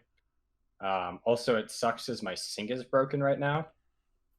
So I can't really cook very much, because like I can't use my sink, or if I do cook, I have to be like very smart about that. So I'm either tomorrow / tonight, I'm either gonna have to figure out how to fix my sink, or I'm just gonna have to like cook, knowing that my sink is kind of fucked up, Damn, and then dude. face the repercussions for it. It's rough. Yeah, but what can you do? Yeah. I mean, I'm going to put this out there. I don't think this is a big deal. It's not technically illegal, but I'm going to talk about it. I've actually been smoking weed alongside the medicine, and it's something that I did the first day just because it was like 7 o'clock, and I'm like, I haven't eaten dinner yet. I want to kind of trigger my appetite. So I smoked a little bit, and then, was able to eat dinner. And then I did it the second day and the third day. So I actually haven't had a day where I didn't do both. Which I'm going to keep an eye on. I don't think I need to do that during the work week. So I'm going to like probably not do that for a while. But it really helps with like a little nausea that I have. And like doing the... like it makes the whole, sit down and getting the thing done. It makes it like a long lasting, like enjoyable thing. I'll be listening to music while doing the dishes, and I'm straight up like having a good time. Again, I don't recommend anyone do this. It's mixing drugs. It's not the smartest thing. Talk to your doctor. Yeah, I'm going to talk to her for sure. I'm not just going to tell you and then hide it from the medical professional that's prescribing me stuff. But I just want to, be as transparent as possible. That's like, today it was almost, I felt a little sick, and it was like 12:30. I hadn't done much. And I'm like, I'm going to go smoke again. And I came back and did have a productive day after. So it's just a strange thing that I'm dealing with. It's a pretty specific thing, but, I have to be careful, I guess is all I'm saying. Like I can't just, I have to respect these bills, because a lot of things could go wrong. They're easily abused. Even if you just take it too late, you'll fuck up your sleep. And look at my sleep schedule. Yeah, I don't even want to get into it, man. I hope your sleep schedule can recover. You also work in a restaurant, so that's like, I don't know many people who work in restaurants with normal sleep schedules, but yeah, actually, so fun strategy if you have a messed up sleep schedule. I've been doing this recently. I used to do this all the time, but I stopped because if I rely on it too much, it can fuck shit up if I don't have my medication. But what I will do is I will set an alarm. Let's say if I want to wake up at like, all right, let's pretend I have normal working hours. Let's say I wanted to wake up at 9 a.m. All right. So like, actually that's later than normal, but you get the point. I was like, work starts at 9. Yeah. I know. No, but I will set my alarm for an hour earlier, take my medication, go back to sleep, and then like an hour later, it'll like just help me get out of bed because like the medication is already kicked in. That's smart. I think that's a pretty good idea. Yeah. I don't fully recommend that. like to rely on that all the time, but I feel like if you're shifting your sleep schedule, for me, it's been working out pretty well. Yeah, man, for sure. And so, I mean, I kind of want to talk a little bit about um, a few things, right? So the first thing we mentioned was how you wanted to organize your next week. I want to like get really granular about that because I'm looking for strategies as I start my own week. I actually have something I want to show you that's like a little whiteboard action. And we're talking about health, right? But besides just like eating itself, one big thing that my psychiatrist mentioned was like nutrition is a huge deal, and it affects ADD brains kind of more so than the norm. Obviously it's important for everyone to eat healthy and to, you know, have the proper nutrients and all that, but before she sent me information about the drug, she sent me information about shit like omega-3s, like taking proper vitamins and making sure the food I'm eating is organic and healthy and stuff like that. So what has been your experience with your diet, and do you see like a strong correlation between eating well and like performing? Yes and no. It depends where my diet is at. So I'm always like, my always thing is meet yourself where you're at. If I'm not eating enough at all, then my priority is to be getting enough calories so I'm not just like malnourished. Yeah. And then once I get there, then yeah, I definitely notice. Like if I cook, my go-to is like white rice, smoked sausage, and broccoli. If I cook those, that's really good. I try to have salmon once a week because I also love salmon, but it's also just great for like clarity of mind. Yeah. Again, with broccoli. Broccoli is those amazing. are like my. Yeah, it is. It really is like it's a great anti-stressor, at least in my experience. So those are really good. But for me, it really depends on like, how am I eating enough in the first place? Like, so, like literally because even before I was prescribed medication, I still was like kind of malnourished, like even without it. So my real priority is like literally just getting enough calories. And then once I hit a certain weight, I try to I try to standardize before you optimize. I try to make it the standard I'm eating. And then as that's the standard, I try to like optimize what I'm eating. That's great. Yeah, if you can add in a good meal in here or there. Also, like I like salmon. Like that's one of my favorite foods, right? Yeah. So it's like I'm kind of lucky in that way. But it just depends. No, I think it's a great kind of standard that you're making. Fun fact that I can't shake out of my head. I'm just going to say it. So apparently my dad, when he was a kid, they didn't have broccoli. Like broccoli wasn't a thing. And I don't know if it was just his family. Yeah, I don't know. But he was telling me about it. He's like, yeah, I'm glad that I gave you guys broccoli because we never had broccoli as a kid. I'm like, that's like one of two vegetables we ate. What did you eat? He goes, we just had spinach and asparagus. I'm like, all right, those are fine too. But no, I can't imagine a childhood or a life without broccoli. That I just needed to get that off my chest.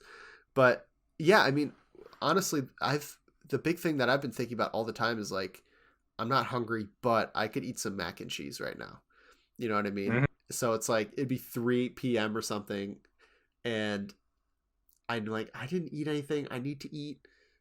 Luckily, I just stocked my fridge with, and my cupboards with like salted peanuts and hummus. So I know I could get some like delicious protein in there. But I'm like, if I want a meal, I really literally just want mac and cheese. So I'm going to have to be careful because that's the most delicious food on the planet.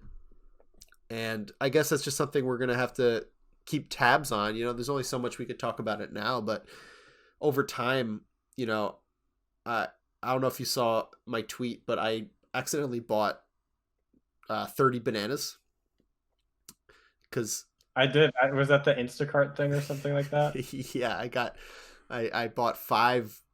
It said like maximum 4 to 6 or something like that, and I put 5 in. And I should have noticed that it was $1.69, and I'm like, that seems expensive for a banana, but whatever. And so I got 30 bananas, and so I took all those bananas. I found spinach that we had in the freezer and some frozen berries. And I mean, thank God for Adderall. This is like, you know, a building block that's helping other things. I made baggies with chopped up bananas, spinach, and berries. And I have like 2 weeks worth of pre-made smoothies in these little bags. It's absolutely busted. And just to kind of round off the topic, like that was my big goal, is like the first thing I want to do utilizing this medication is to get like to be healthier, you know, to get my body up to speed. Because it doesn't matter what, you know, drug you're on. If you're out of shape and if you aren't eating the right things and etc., like you're still going to get tired midday and your brain's not going to be able to keep up. And I mean, not to mention the long-term health and, you know, blah blah blah. I don't care about long-term health. I care about how do I feel like tomorrow. Yeah. But that's kind of where I'm at with that. And the other topic I wanted to hit is organization. I'm like, because I've gone both sides of the spectrum where I'm like, oh, I have a billion ideas and I can't execute them all, and I will, and this is great. And then, you know, 6 o'clock rolls around and I'm like, you know what? I did some good stuff today, but there's a lot of things that I put down that I just did not even attempt. So I want to throw it to you. Like what goes through your mind when you are planning your priorities? And I know you've talked about like doing a day, doing a week, try to keep it short term, but how do you fit like short term and long term goals, and how does like the medication factor into that? Right now I've been doing it weekly. So I'll be setting like week term goals. Like these are, for example, let me try to think. What are some, like I want to clean 20 minutes a day, 5 days a week at least. That's one of them. I want to cook like 3 times. I want to have 5 days where I drink 3 of these water bottles. Oh, wait, what color is that? It's mint. Not quite. The baby blue. So there's stuff like that, which has been, and then if I'm really like bored or if I don't know like the direction of my day, then normally sometimes I'll do it like per day, and then other times I'll just do it per week, because it just depends. Like sometimes I'm like, I don't want to get like analysis by paralysis. So if I write out, like, what do I want to do today? And then sometimes I hit it, sometimes I don't, but it's also just nice to have that like direction. Mm-hmm. Usually I hit some things. But the weak ones are like my like priority. And then sometimes I'll do like bi-weeklies, and that'll be like a little bit more long-term. And I'll have like a set of like priorities, kind of like this is like really what I want to hit. And then I'll have like bonus goals that are like, if I do them like more for fun, like if I do them, great. And then sometimes I'll move those bonus goals up to like more like priority goals the next week. And it also just helps me like keep tabs of like also like future things. Like, okay, you know, like this is kind of a priority I want to handle at some point. It's not going to be a priority for me right now, but if I have extra time and I'm feeling restless, I can do that. And it's also just like, if I nail all these things and I feel like I can add something in next week, maybe I'll move. That's how I do it right now.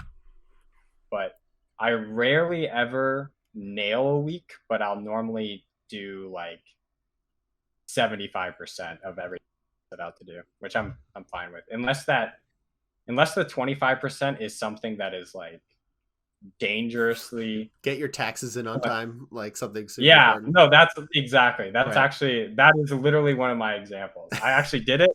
But it was something that I was like, it's like, okay, you know, some of this I have more leeway on, but like this one is like, yikes. Because it's not just my taxes I'm doing either. So when it comes down to like a day to day or even hour to hour, let's say you have, 4 hours before work and, you've taken care of the basics like breakfast, brush your teeth, shower, stuff like that.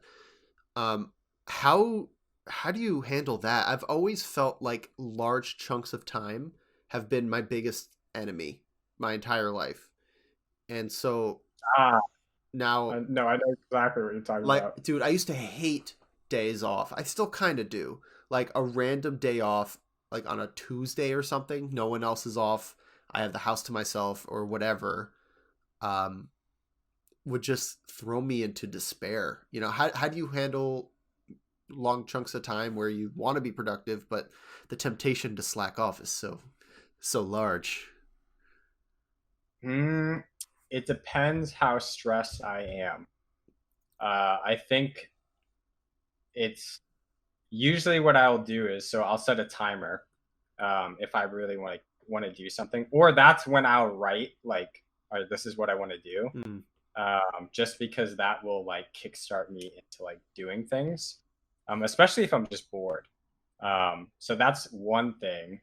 But generally speaking, I'll kind of like set up goals that I want to do or like things I want to do during the day.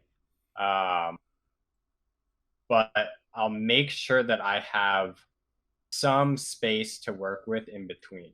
Like if I'm going from like one thing to another, that's like really good for a time, but like doing that for like 3 hours or 4 hours straight, especially if it's a lot of tasks, can be like really stressful.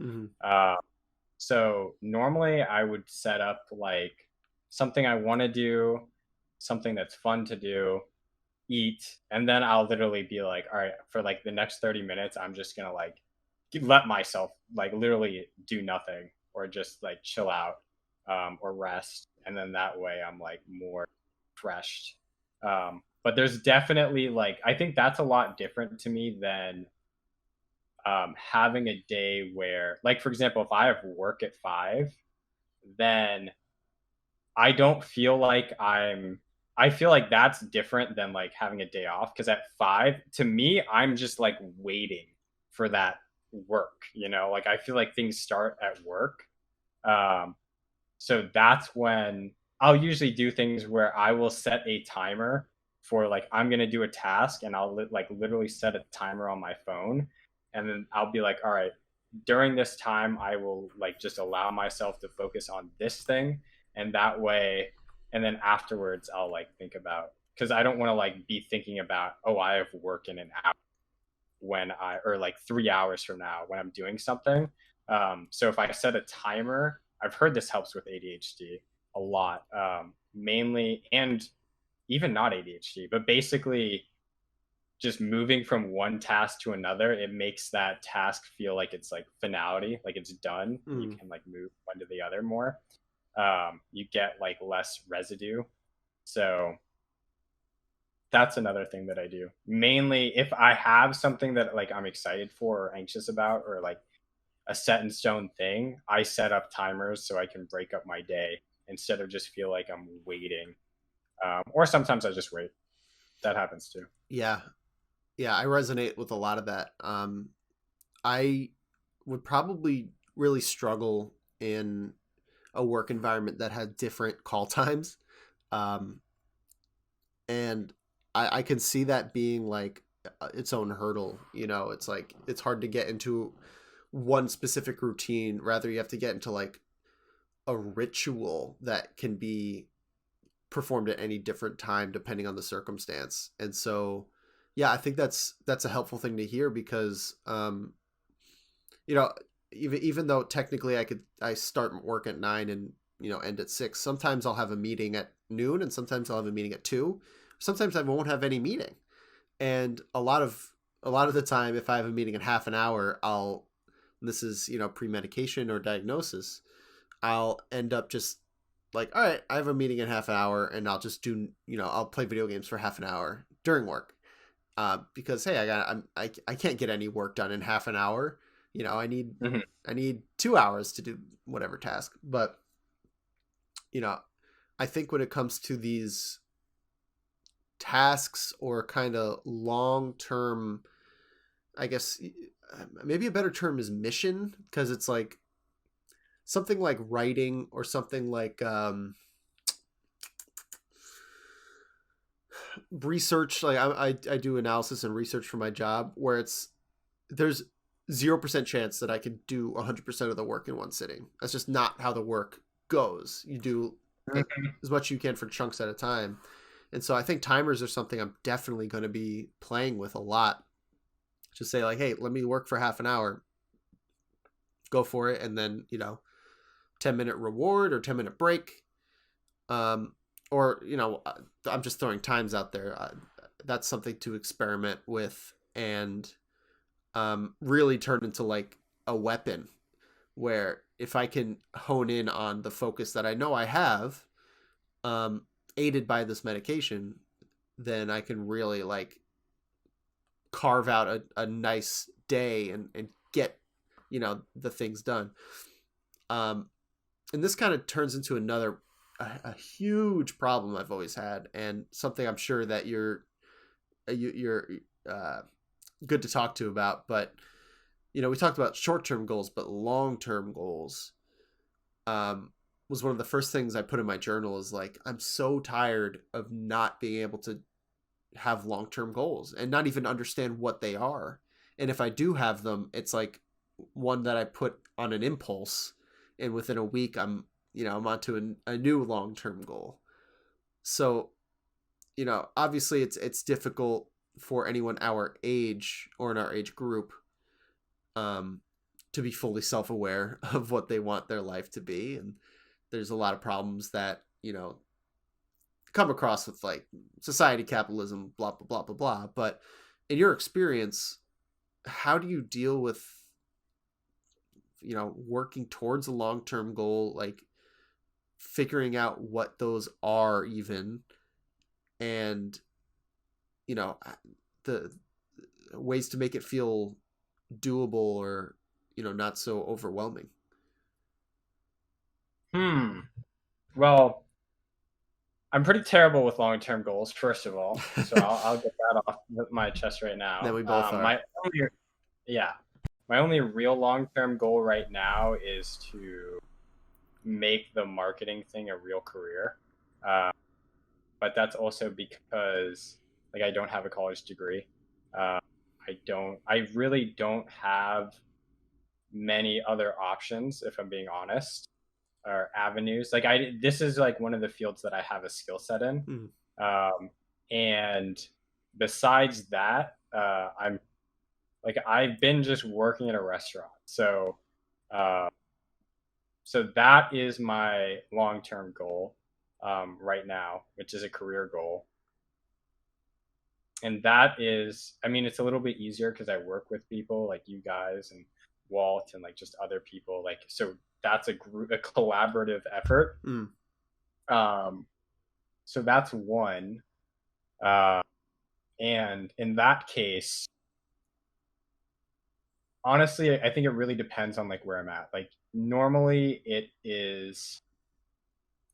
I try to take things by like, it depends how overwhelmed I feel. If I feel overwhelmed, then usually I just try to focus on what's in front of me. And I basically consider it you're just like planting seeds, you're just like watering the plants every day, and because if I become I think they talk about this in like med school a lot, but basically like you have like med school is so much, like it's so stressful that if they think about like next semester, like you'll just like burn yourself out and get overwhelmed. So usually med school students get through it by just focusing on like what's in front of them in the moment. But also as someone my job is like content strategy or marketing strategy, it's also easier for me because my job is to help people have long-term visions and goals for their thing. But it also allows me to kind of take myself out of it. Right. Because it's like when I see it for other people, I don't have that like bias as much, I guess, or I don't have that like ego about it or pressure because it's not my thing. Although I like to believe that I am involved. But you know what I mean? Yeah.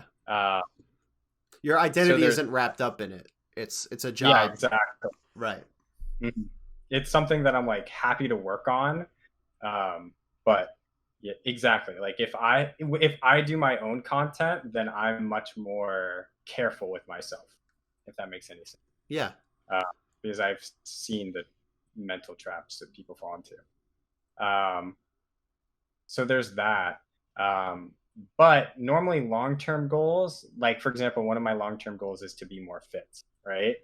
Um, but instead of making it about I want to hit like a certain thing, I want to be like able to bench whatever. I just want to be a healthier person, right? And so I go more for like the mental health aspect of it. Um, and then that's my reason to do it. I don't really have any like long term, I want to do this with my fitness. Sure. It's more like I want to just become a healthier person, and that's a long term goal. Uh, but it's more of I guess like a value goal than it is like here's the end of the line goal. Like that's just something that aligns with my value. Yeah. Yeah. So Again, so much I resonate with. I mean, especially the health thing. Like we talked about it a little bit. Well, we talked about a good amount, but like again, yeah, I don't think of health as like, oh, I want to run a 5K or whatever. I think of it like I felt like shit after eating that plate of nachos the other day. So I'm going to be a little healthier today to maybe not feel like shit tomorrow. That's always been my head, at least in that facet.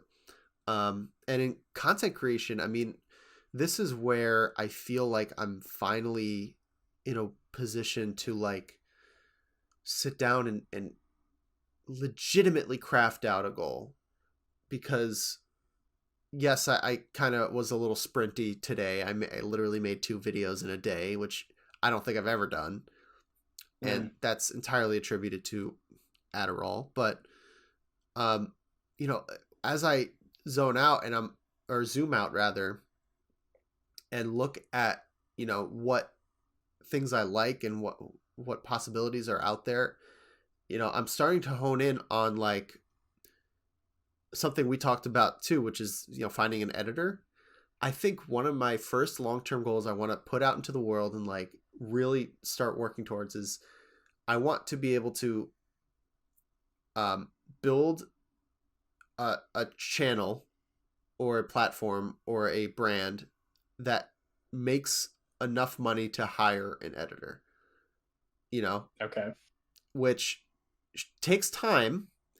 And thankfully, I'm not starting completely from scratch, you know, with skills and a small brand and a small following, but whatever. But I think that qualifies as a long-term goal that is fairly doable.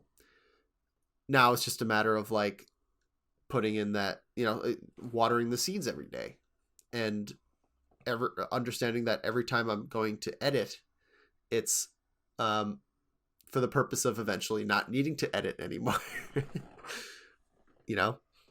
And so then it just becomes like chopping it down and we're back to square one of like, what does that mean for short-term goals? What do I have to do to get to that point on a day-to-day? What are my weekly goals? And one thing I wanted to show you, which is kind of an inverse of a calendar or setting up goals. One moment.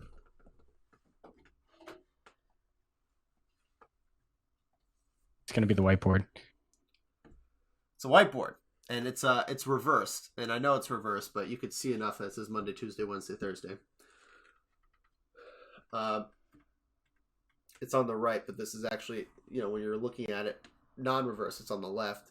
This is where I'm going to put things like, you know, health, something creative, probably something melee related, something work related, and that's enough. You get the point. But instead of writing like things like a to-do list or things I want to do, I only fill it in at the end of the day with what I ended up doing that day. So it's an accomplishment chart. It's not a calendar. Something I've talked about. I think I talked about it last week. So anyone listening to this yeah, anyone listening to this through would be, I was like, all right, I get it, go along. But, I'm starting it tomorrow. And we'll just see how it goes. I'm still deciding exactly what I want to put. I have 6 boxes there. So I think like editing is something I want to look to do, like just opening up Premiere and putting a little bit of time into a project every day would be so much of an improvement, and probably the single most important thing I could do to reach the long-term goal of eventually hiring an editor. How ironic is that? But yeah, that's where I'm at. And I have a ton of Wannabe stuff that we could get out. Still a bunch of interviews I want to do, and people who, there's so much in front of me that it's just, all right, let's take a step back. What can I do today? Let's feel good about my daily accomplishments and start marking them, early stuff, setting the stage, etc., etc. What are your thoughts? It's gonna make our Wannabes meetings a lot more interesting. Now I'm like, all right, now I gotta give JD, I gotta come up with some more marketing strategies for the near future. Yeah, that's what I initially think, which I'm a bit excited about. It's always fun for me. But yeah, I mean, I think especially with something like content creation, it is such a evolving thing where you're always like adapting. You're always like making adaptations or like changing things up. Like, okay, maybe this week we'll try to do this type of content or that, and then we'll move on. And in a weird way, I feel like that's actually really suited for ADHD, because it's like you're adding novelty all the time. Yeah. But I also think that makes it can be trickier for like long-term strategy, because the strategy is to come up with new strategies all the time. Kind of, like, yeah. And be consistent. Consistency was always the thing I've complained about. Yeah, I mean, there are some things that don't really change, and I mean, like, obviously, if you're like, the types of video you make also change how like consistent you're allowed to be. But that's more for like uploading. If we're being realistic, you're probably putting in the same amount of like YouTube hours in, if not, like, it just depends on the. So it depends on the what? Sorry. Like, in terms of like consistently uploading, it depends on the type of content you make. Like, Summoning Salt puts out a video like every few months. Yeah. But I'm sure that he's literally working on those videos to put out in that meantime. Like, those videos, like, there's a lot of research. There's just like a lot of elements that go out into those videos. But yeah, like, so consistently, like, actually, it's like, if you're playing guitar, like, you still practice every day. It doesn't necessarily mean you're like have to make a song or like make a new album, but there's like some layers of like ideas, and then there's some layers of like, the process of recording or editing and stuff like that. And hopefully you get to have like fun changing things up.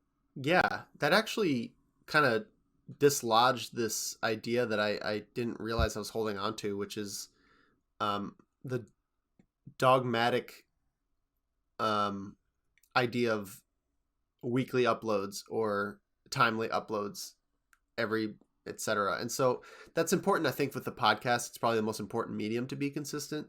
But with YouTube, it's like, as long as, especially at the stage I'm at now, there's no reason to force myself to do something, because it's led to burnout before and it's going to lead to it again.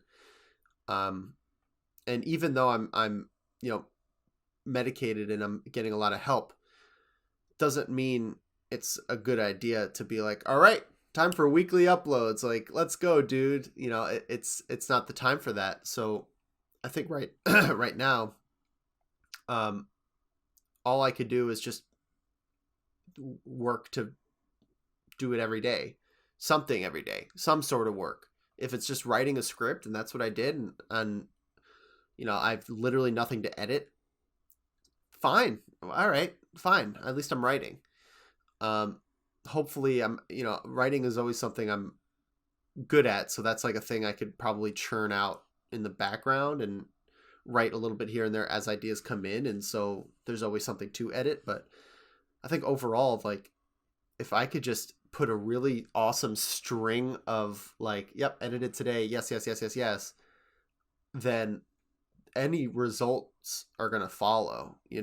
I'm going to stumble across a video idea that's easily replicatable and fun, and I get to just use that as my new sandbox for joke writing, or a new podcast idea where I talk about ADD, and that's all we talk about, just like this.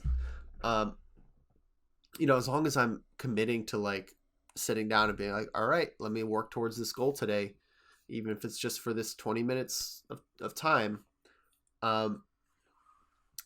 Listening to it now, I don't see how, I could come out of that and feel bad about myself. Like, even if success doesn't necessarily follow, like, I know that at least I'm showing up. And I think that's what I'm most excited to do is, have different focuses and still have the parts of my brain that I really like, which is keeping things novel and looking for new things and getting excited about new ideas, but being more able to show up. Yeah. Sounds exciting. Yeah, and shit, you got me at 9:40. This is like, I'm surprised I have any energy at all right now. But yeah, I really, am ready to bunker down and like take it a day at a time, but also understand this is going to take weeks and months of effort to move the needle. And it's funny because I don't regret how I've been the past like year or 2 years, really since I've graduated, where I've had like these spurts of energy and I've worked a little bit here and there, and like I would get on these kicks. We've called them sprints. Mhm. I don't regret that, even though they didn't really amount to much, and it led to a lot of frustration and self-doubt. And truth be told, at the end of it, I've accumulated a baseline of a lot of these different skills that are important to content creation, which at the end of the day, I do think I'm still going for. I still think I really want to make something out of it. So, even though technically I'm, 4 years into a YouTube channel or whatever, and still haven't like made a bunch of progress, like, hey man, I'm grateful for the progress I did make. Yeah, I mean and also, I mean, I think that you definitely, like, they're definitely, even without like the medication, I mean, you still moved doing the podcast irregularly to pretty frequently. Mm-hmm. So even with that was like still moving in that direction with the consistency.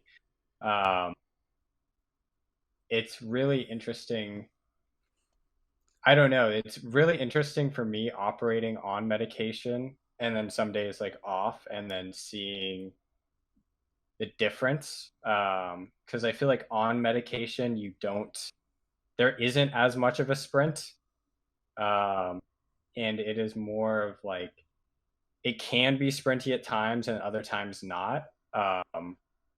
And that is like the strategies that work and don't work somewhat shift, I feel like, on medication and off medication. In terms of like, you can be a little bit more steady on medication, but there's still like pitfalls too. So I don't know. It's interesting. I definitely think that, but even like you were talking about cleaning earlier and like editing, I think the other part of it is that like, editing or cleaning doesn't have to feel like this awful task that life is like. Yeah. You have this like existential dread about doing. You know what I'm saying? Yeah. Not to be too, It's but it's true like, oh though. man, yeah, it's like, oh, actually, this is like really not that bad, and it's kind of nice actually. Like now, it's like cleaning is pretty great. Like in all honesty, once you actually do it, it's just like getting to that point, or even editing. Like if you're in the midst of it, I think that it's actually not that bad. Uh, but bridging that wall between getting to that point, I feel like is the hard part, and I definitely feel like um, medication is definitely like helps bridge that gap and makes it. The only difference is though, like I feel like if I had like a ton of tasks, sometimes in the midst of chaos, in my experience, it's better to be like off my medication because if it's already like highly stimulating. So Hmm. like it'll bring me back to baseline instead of like burning out, I guess, or like freaking out. Uh, but that's something you'll have to explore on your own and let me know how you feel. For sure. Yeah. I don't miss the days of, looking at, because Premiere has that little box with the PR and the logo, and sometimes it's actually a triggering thing to look at. And right now, it's almost like we made up, and after a big falling out, um, I that's the type of thing I was getting emotional about, where I was able to realize that no, this isn't like a full overhaul. I'm still the same person. I still feel 95% like, I'm my brain works the same, but that like extra bit is always there now. It's like I'm able to just easily just move the doubt aside and just like start, and then it feels very similar to when I'm in a flow off medication. It's really just the starting, and then once I'm on it, Mm. it's like I've been here before. I've made videos before. I've cranked this stuff out, and it's just, maybe I'm less exhausted at the end of it. Maybe I'm able to take a break and come back a little easier. And getting that little bit of help is like it really feels like that was the missing piece here. Um and now I'm just really excited to like see how healthy I could get in another week. How as the spring is coming upon us and we're getting nicer and nicer days, some rain, but some really nice weather. And that's where I take a break, is I just like bask in the sun for an hour, shit like that. Like I'm, and hopefully, fingers crossed. I know COVID's like really hit or miss recently, but like vaccinations are getting up. Oh, I got COVID, by the way. I told you that. Did I tell you that on camera? I spoiled it. Yeah. Yeah, I'm literally sick with COVID right now. This last week was, didn't even mention that. Whoops. But I waited till my symptoms were pretty much gone to stop medication. Yeah, you did say that, didn't you? Mm-hmm. God, I think I'm burnt out for the day. We're almost done with the episode anyway, but yeah, man, I'm just real positive, real optimistic about kind of turning a corner here, um, and just being able to show up. My job has finally been more satisfying, and I have someone on my team to work with for the first time in so long, and just a lot of things at once are like starting to click into place. Not necessarily like, oh, it's all here now and I'm basking. It's like I'm able to just sit down at a workstation and do my thing, and get on I was going to say get on a grind. I kind of hate the word grind, but that's what it is. You know what I mean? Like that's what I feel like I could do, and just chug along and get somewhere. It's like, fuck, finally. That's how it feels. And You can like flow through it. but yeah, I could access that work that I know I enjoy, but I've been kept from before. Anyway, final thoughts from all that. Thanks for letting me rant so much. I do appreciate that. No, I mean, it's exciting. I mean, they say that your best times often follow your worst, and it's not like it's your worst times, but I feel like it's definitely somewhat similar of like, oh, you were struggling for so much, and then like it allows you to appreciate and be grateful for today, because by comparison to like yesterday. Yeah. So I feel like it's just like, I think it's good to be like, I don't think it's egotistical to be like grateful that things are going well, is what I mean to say. And no, it's cool. Keep me updated. I'll be excited to listen to the Wannabes podcast, available on all platforms. Are you plugging the exact updated? Yeah. You can't plug us while you're on the show. You're plugging. I guess you can. Keep listening. Listen to the more of this, right? Guys, don't you want to see where the journey goes next week? I mean, like, how many days have you been on your medication? 3? 3. This is my 3rd day. 3. Oh my, guys, you realize by next week's podcast episode, he's going to be on his medication for twice as long. That is double the experience and the knowledge the experience that he's going to have. He's going to have a lot more space to reflect on. There's going to be new adversities and successes. Guys, I mean, make sure you hit that subscribe and hit that notification bell. Like, also at the Wannabes Podcast, is it the Wannabes Pod The at Wannabes Twitter? Pod, yeah. Yeah. Go follow the Wannabes Pod on Twitter. Wow, marketing manager doesn't even know our @. That's unreal. What is my @ Ventus Official? Wrong. Wow. Did you change it? No, it's Remarkable Matt. Oh yeah, I knew that. But you're like never on Twitter. You like my tweet once in a blue moon. I just retweet people. Yeah. Where are you? You're somewhere. Oh, there you are. Ventus. Wait, it says Ventus Official. Oh, that's not your @. That's why. That's why. You bastard. Whatever. But yeah, all right. You got the ADD update. We're going to maybe make this a roundtable next time. All 4 of us will get in here and we'll just compare notes. I'm really excited to talk to Will. I'm talking to him tomorrow, so I'll try to keep it somewhat melee related. But yeah, man, I really appreciate this. It's been great as always. Anytime. It's been fun. Like I said, hit subscribe, hit that notification bell. All right. We'll catch you later.